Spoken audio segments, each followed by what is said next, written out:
myself when I face my death. People woke up and there ain't no sorrow. Ain't no more gonna tell you that. Only reason I don't wanna give it up.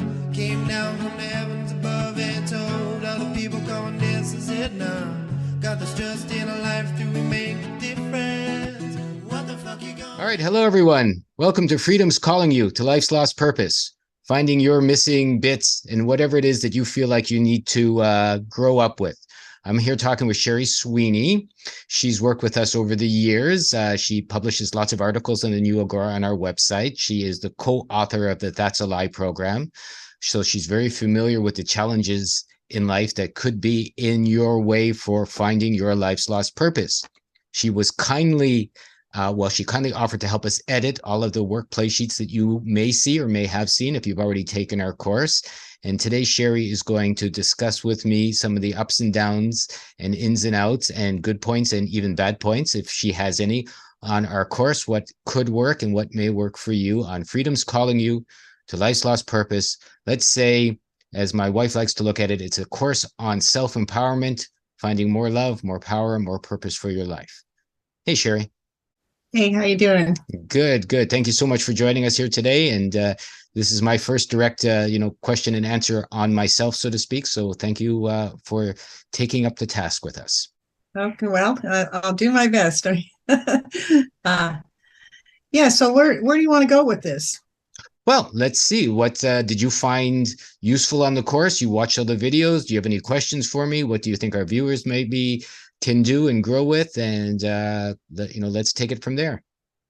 Well, the personal exploration of the whole course in general is necessary for everybody, I think, unless you want to continue living under a rock and not evolving at all. And I think most people want to evolve at some point, or they wonder, what's going on in life and how did I get here and where am I going? And do I have a purpose? And if so, what is my purpose? That's something that I think we all struggle with, because in listening to people talk over the years, I'm thinking, okay, this person found their purpose and they're going with it. And most of us think, well, okay, if I have a purpose, what is it? How do I know that this is my purpose? And for me, I don't know what my purpose is, really. I can't pinpoint it as a thing. As far as I'm concerned, my main purpose is to get as spiritual as I can before I leave this earth. And so, that's where I'm going with it. And I don't know what other people do, but that's my purpose. And in the meantime, while I'm trying to get more spiritual, live a spiritual life, I don't like to preach to people because I don't like preaching myself. I don't like other people telling me what to do. Yeah. So I try not to tell people what to do. So I try to live so that, if people notice, well, something's going right with her, so what is she doing? Maybe that's the way to do it. Live by example. I hear you. Yeah. The trick with our course, calling it Finding Life's Lost Purpose or Your Missing Purpose, of course, is there is no real purpose to life other than what you say it is, in my opinion. As you say, we don't want to tell anyone what to do either. The whole course, even though there's 9 videos, lots of questions and answers, lots of potential, lots of essays and explorations, none of it is really suggesting other than you uncover your own missing bits, what you may have lied to yourself about, what you may be hiding from yourself, what you maybe wanted to pick up when you were little and dropped, what you maybe would still like to do, but for one reason or another have decided, you can't or you shouldn't or you mustn't, but, you still really, really deep in your heart want to.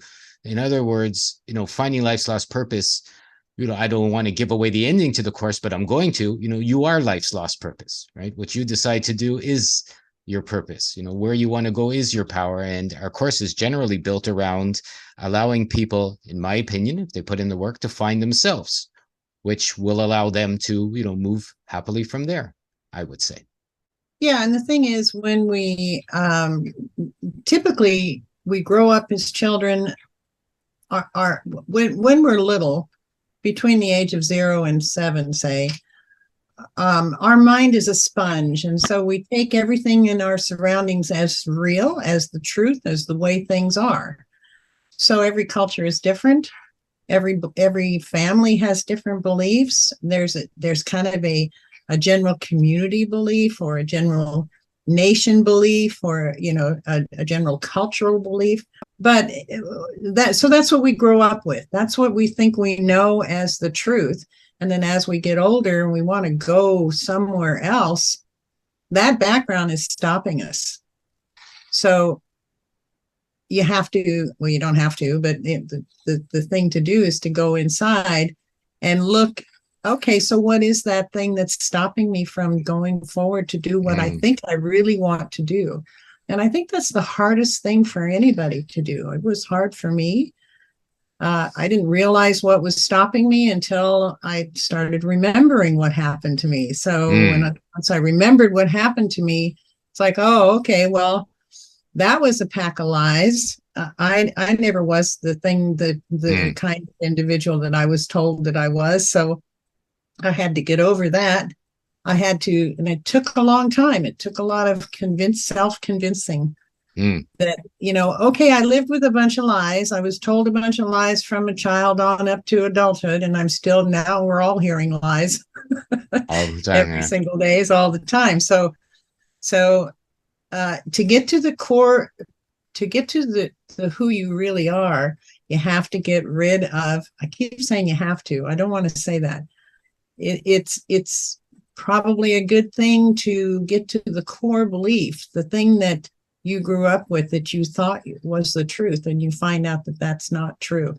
That can be a shocker to a person. For sure. And, I know that when I first realized that, for example, that our government was corrupt, and this was a long, long, long time ago, I was like, I'm in my 70s now, so I was in my 20s or 30s when I realized it. And so I actually went through shock, because I had one belief: we can trust our government, and we can trust our teachers, and we can trust our doctors, and doctors are the gods. And when I found out none of that was true, it was like a traumatic experience for me. So I can imagine. And in this course, I don't remember which section it was, but in this course, you touch upon that it's the shock of learning the truth. Yeah. It's a difficult thing to go through. It is. I mean, the bottom thing, which I think you're saying, even though you're saying you have to, you must, is I have found that you are the creator of your life. You are the writer of your destiny, the author of your story. Put in whatever analogy you want. And if you're working from a place where parts of yourself are hidden from yourself, you can't tell a complete, whole, and authentic story. And as hard as that is for some people to accept, what you mentioned before we got on air here, it's all your fault. I mean, that could be a hard way to accept some of the limitations that you've placed on yourself. But, if people look on the other side of that, if you accept the limitations you've placed on yourself, on the other side of that coin, you accept the power to change those limitations. If you're not saying it's someone's fault that I trusted the government, or that I listened to my parents, or that my religion did this, or my grandfather or grandmother taught me this, that, the other thing, they may have gone to teach it to you even when you were 3, 4, or 5, but you decided it was true, even if you were naive, like you say, and you were young and you were a sponge. And that's the time that most little people listen to big people. I mean, I fell into that trap too. But if you look at it honestly, as I am now, I still see that I accepted what they said is true. It was still my responsibility. If grandfather said, hey, this religion is the best and you're this religion, so you're fantastic, and everyone else is a piece of whatever, salami, and you said, hey, that's great, and you grew up trusting in whatever, you did, and then you realized, maybe it was your grandfather that was the piece of salami and not your religion or you, paraphrasing here, then you get the power to reimagine yourself, to rewrite your story, and to pick up the pieces of your lost purpose and give yourself a new direction. Yeah, and the thing is, you can't, in your grandfather analogy, you can't really blame your grandfather because he learned it from his parents, or Yeah. he learned it from his school, or he learned it from his church. There's as you know, I mean, there's an invisible entity that has entered this planet that has been creating chaos throughout time that we know of. I don't know when this entity arrived, but ever since it arrived, its whole goal is to create chaos and confusion and, all sorts of negative emotional energy, because it uses that for food. And so this might sound like it's a little off topic, but I think it really plays importantly into this whole course that you're putting on, because if you know that there's this entity doing this to you and to me and to everybody else on the planet, one degree or another, it affects every single person. It puts us in a state of, okay, am I going to listen to this? Am I going to recognize this as a lie and continue to be ignorant? Or am I going to question it? And questioning something is really, really, really important. Ignorance is forgivable. In my book, ignorance is always forgivable. So you can forgive your grandfather because he didn't purposely tell you a lie. He didn't know it was a lie. He really thought that was the truth. And you thought it was the truth until you got to a particular point where you found out that it wasn't the truth. Still, you're responsible for what you believed in. So every single person on this planet has had something to contribute to the way the planet is today. And so we all have to take our bit of responsibility. And this is where I really like the Ho'oponopono prayer. It's a Hawaiian prayer, for those who don't know. It's a very short prayer. It's like, I'm sorry, please forgive me. I love you. Thank you. And what you're saying to the universe is, I'm sorry for my part in creating the world the way that it is today. And I want to do something about that. So I'm going to do my part in getting everything balanced in my life, which will reverberate out, because we're living in a frequency world. Everything is based on frequency. So when I read through your course and watched your videos, I kept that in mind, that, everybody who's taking your course and learning the personal deep dive that you're providing for these people, for the students, it's really helpful to them, because when they realize that everything is really truly their fault, there's an empowerment there. As long as they don't, there's saying it's all your fault, that could create some guilt, that could create some anger, and then so that's like, okay, that's a flavor of denial. It's a good way to look at it.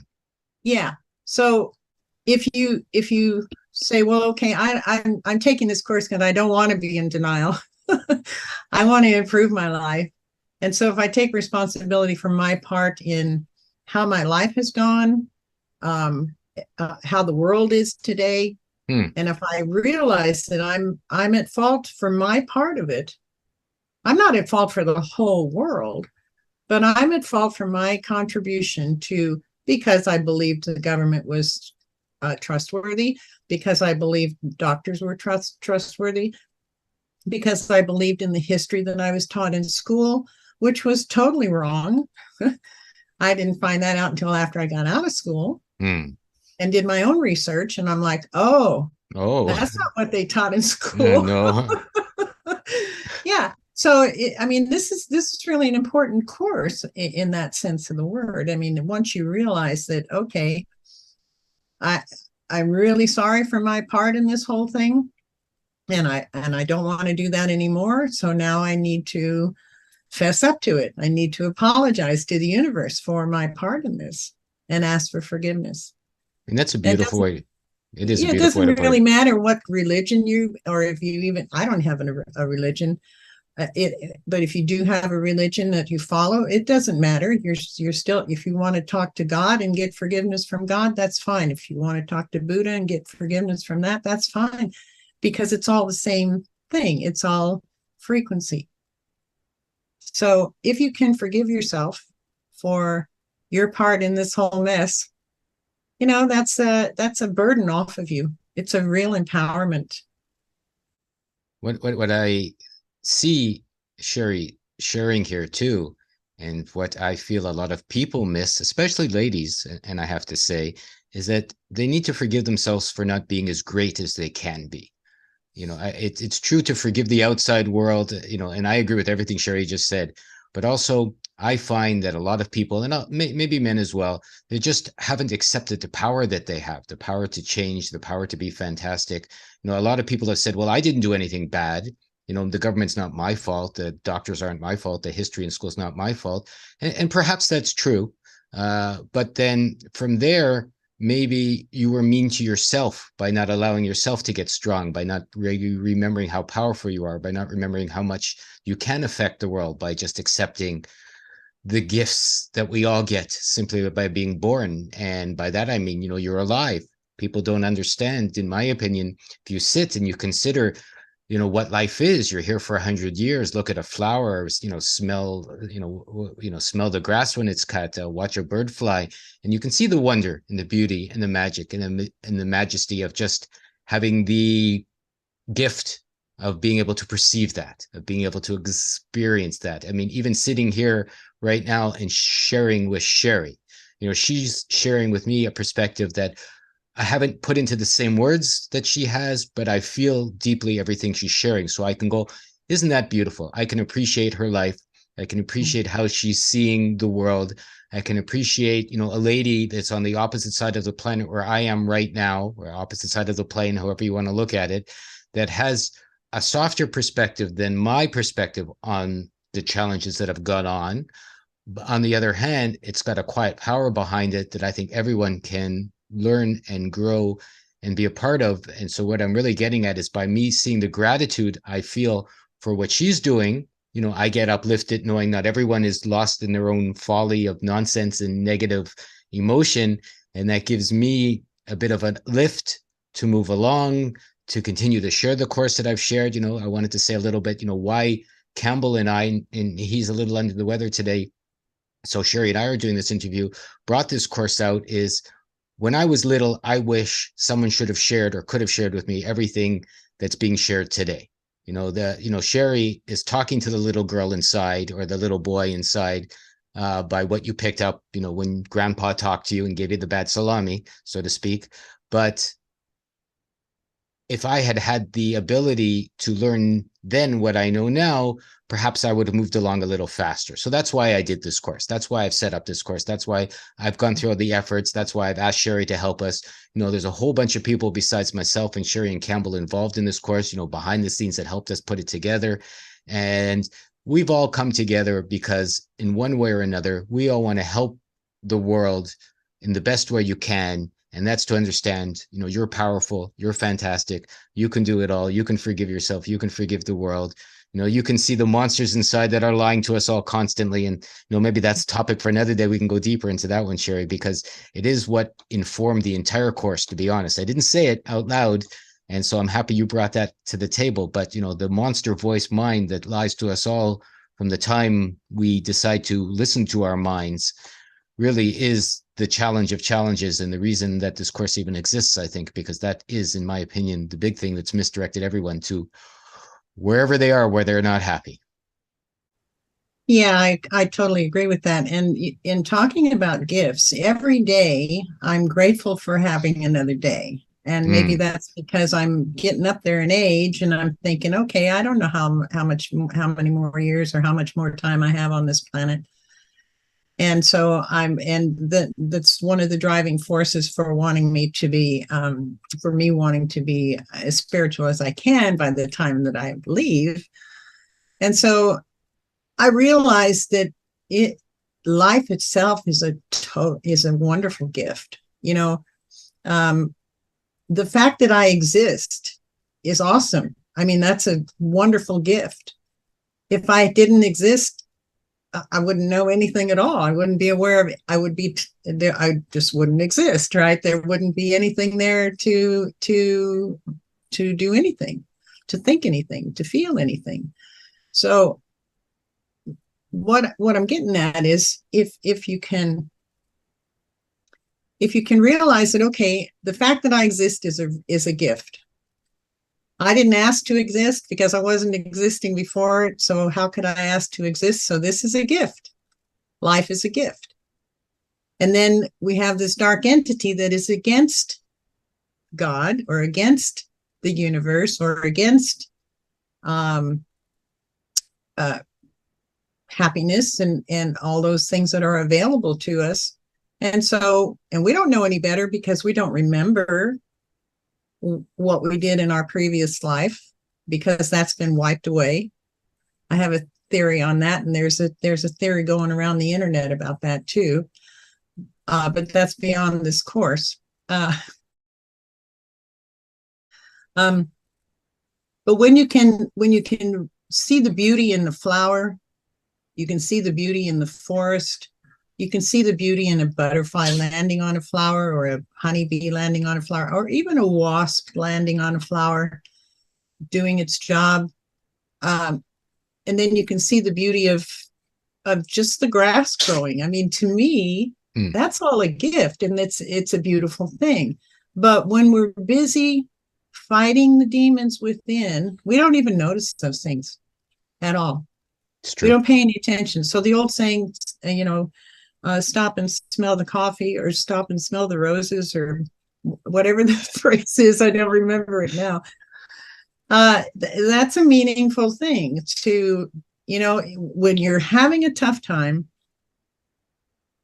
and you're arguing with somebody, or you're feeling some hatred, or you're feeling like, I just wish that all these lies would stop and it's driving me crazy. That's the time to stop and smell the roses. Get a hold of, okay, I'm not doing this. I'm not going to send any more negative energy out so that the demons can feast on me. I'm just not going to do that. I'm going to realize, okay, I'm here. I exist. I was created with love. I wasn't created with fear. I wasn't created with hatred. I wasn't created with, all these terrible things that are going on this planet right now that everybody is seeing. I mean, I don't know anybody who's not seeing that. Even the ones who believe the lies, they're caught up in it too.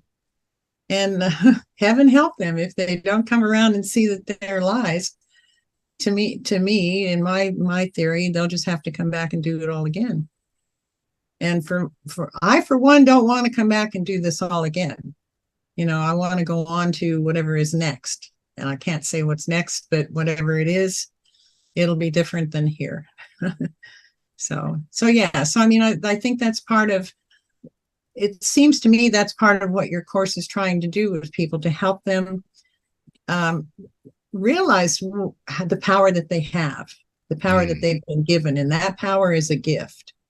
But it doesn't come to fruition until the bad stuff, the negative stuff, is dealt with and forgiven. Yeah. It's like all gifts. You have to exercise it. You have to use the power. You have to use your attention. You have to use your dreaming energy. You have to use your days. And, you'd be surprised every day that I decide to stop thinking and take a walk, or every day that I decide to stop thinking and go look at some flowers in the park instead, or just walk around and, see what the birds have to say, or just listen for a sound I haven't heard before, is a day that I get to get above the craziness, above the lies.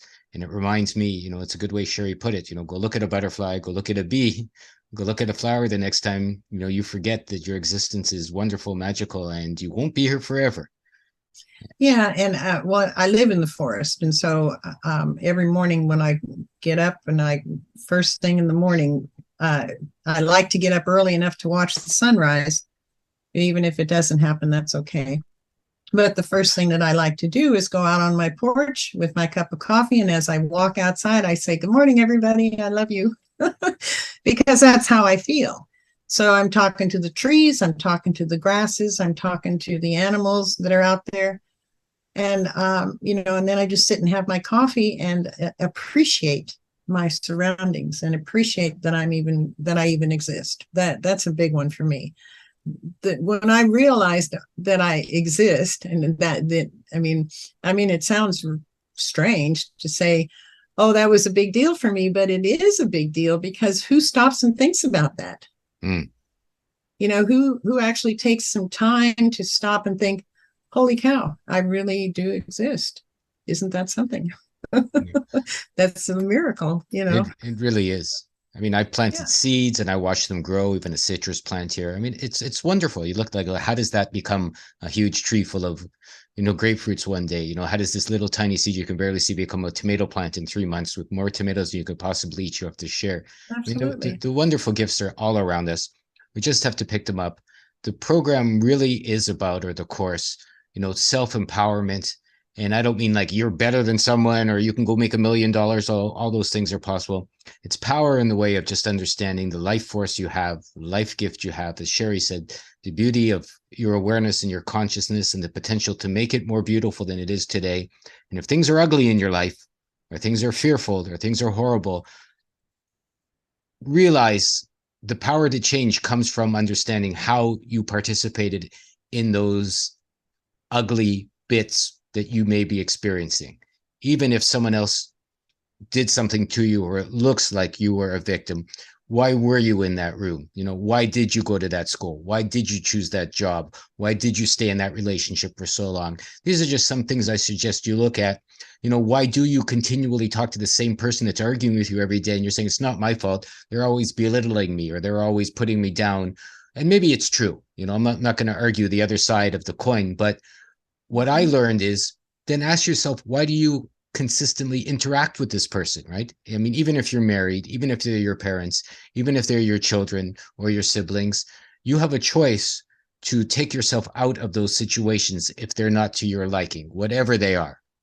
And then whatever excuse you have for not taking yourself out of that situation, be it monetarily, be it related by blood, so to speak, or by circumstance, that's the challenge you're facing to find your purpose. You have to find a way to extricate yourself from whatever you're not happy with and to take responsibility for being there in the first place and helping to create it. And then from there, who knows what will happen, but I can almost guarantee that when you make a new choice or when you turn in a new direction, new ideas and new inspirations, as a matter of course, usually come to you even right away, and they're usually a surprise. They're usually something you always knew existed, but you didn't know at the same time. I found, something I never knew I always wanted is the way I've put it. I've said that's how I met my wife. Something I always knew I never knew I always wanted until it's there. You go, I always wanted this. I just didn't know. But Yeah, it shows up anyways. A big mistake that a lot of people make, and I used to make this mistake too, because I was raised in a household that believed that this was true. My mother, for example, believed that she could change people. Mm. She could make them be her vision of what she thought they should be. Mm. And this is a big deal around the world. And so, like, okay, so let's take Klaus Schwab, for example. He thinks he can change the whole world to think the way that he thinks. Well, that's not true. That's not true. And on a smaller personal level, if you're in a family where people aren't acting the way you want them to act, and you think you can change them, you're fooling yourself. Mm. You're lying to yourself. You can't change anybody, but you can change yourself. Mm. That was a hard lesson for me to learn, because I had grown up in a household that really thought that, I didn't like it. My mother, I knew that I wasn't being what my mother wanted, but I couldn't be what my mother wanted because I wasn't her. And I tried to tell her that, but she just didn't want to hear it. So, and then I went to school and had teachers that thought that they could change me. And of course that didn't work either. So then I was in a relationship where, I was sure that I could change this guy to be a rational, loving human being. And then I realized, well, wait a minute, that's not true. That's a big lie. And that's these entities telling you all these friggin' lies that, yeah, you can change this person. And then you go to try to save this person. You want to save this person. And you're fooling yourself. You're lying to yourself. And then you're causing havoc in the meantime, and you're stirring up arguments. And, people have to be who they are. They have to be accepted for who they are. So once I started accepting that, everything changed. Like right away, everything changed.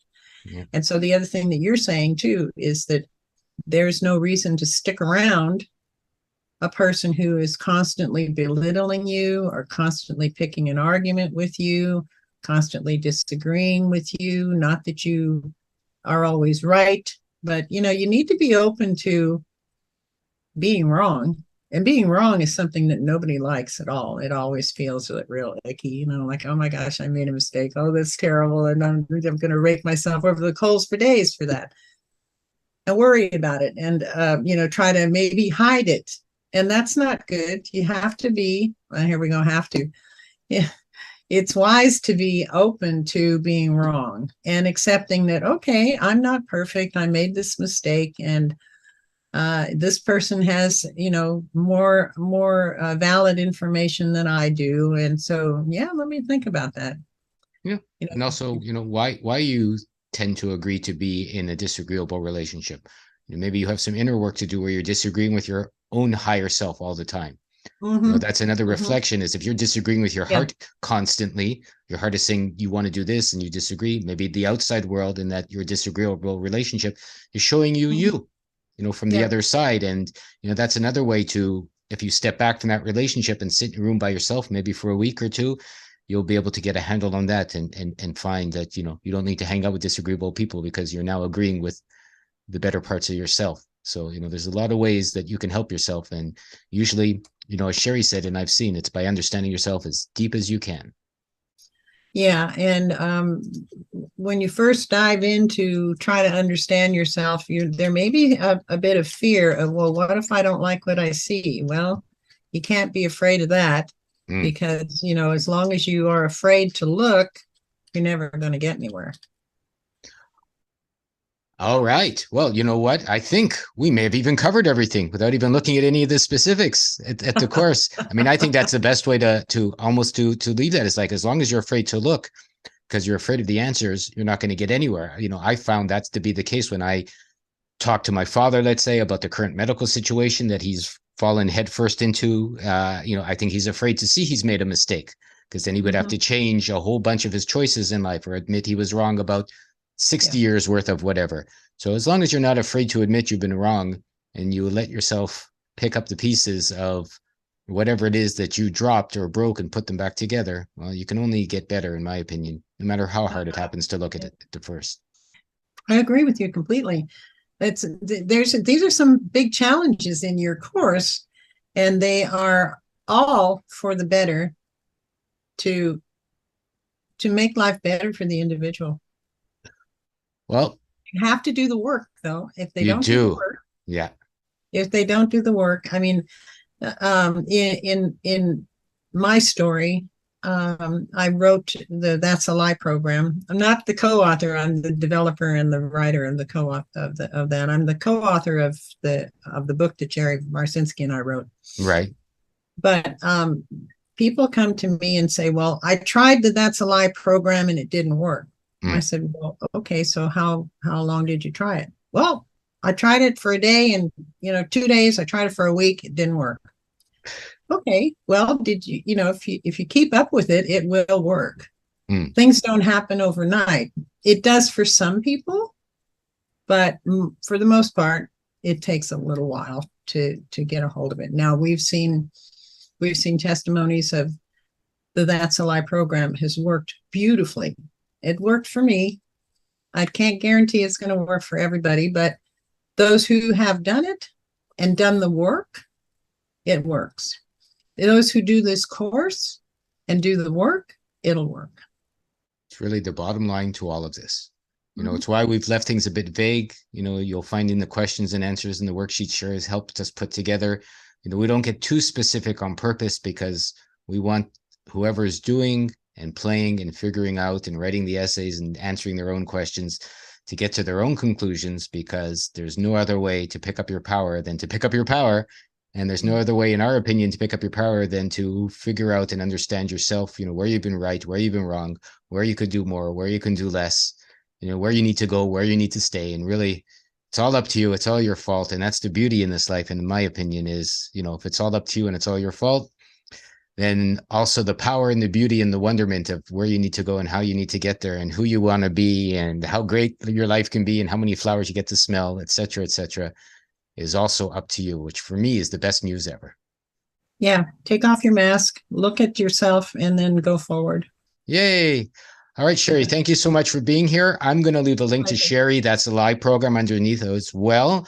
I will obviously leave a link to the course, Freedom's Calling You to Life's Lost Purpose. Come to the newagora.ca where there's all this information. Sherry shares lots of articles. There's lots of beautiful videos.